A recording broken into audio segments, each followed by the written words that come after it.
The cook obeyed, but as the inner parts were rinsed in the water, 2 tiny pieces slipped away and floated downstream. The stream carried them into the big river. There, they flashed in the sun and turned into 2 small goldfish. 18 seasons passed since Queen Naya was swallowed by the river. One morning before sunrise, a fisherman set his net on the river and sang a short song to keep fear away. When he pulled, the net felt heavier than fish. Inside the net, 2 goldfish slapped the mesh. The fisherman knelt, hands shaking.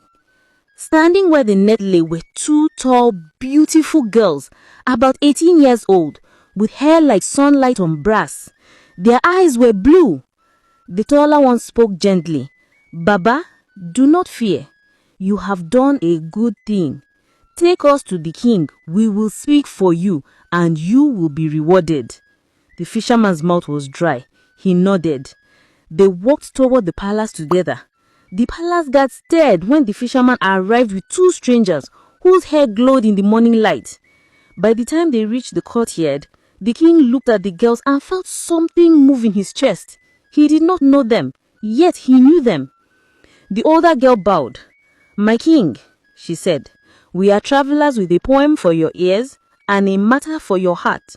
The king loved words well spoken. He nodded. "Say your poem." The girls stood side by side, voices steady. 2 trees grew where truth was buried. Their shade cooled a father's head. Their trunks were cut and burnt. The fire rose, the twigs were spared.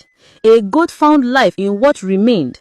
2 little kids with hair of gold were taken and the stream was stained. The river kept the story safe. 2 flashes turned to fish of light. 18 seasons rolled like drums until we walked back into sight. My king, look and see. The daughters you lost have found their way. Your queen still lives in river's hold. Bring drums and nets. Bring her today. Silence held the courtyard, then broke like a god. Women covered their mouths. Men looked at one another. The old witch stepped forward quickly, leaning on her stick. "Empty play," she snapped. "These are tricksters with wet tongues. Send them away before they shame this palace." The king raised a hand. His eyes did not leave the girls. "Mother-in-law, this matter is mine." He went down the steps and stood close enough to see that the girl's eyes were the color of his wife's eyes when she laughed. "Guards," the king said, voice low but firm, "call the rivermen. Bring nets.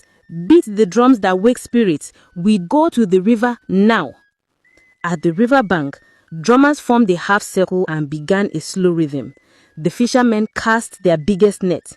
The girl stood at the edge and spoke in a tongue no one understood.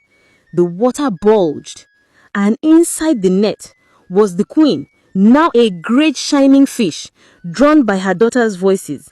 Before the crowd's eyes, she shimmered back into her human form. The king asked for forgiveness and reunited with his family, while the old witch and her daughter were banished into the wild forest, never to return.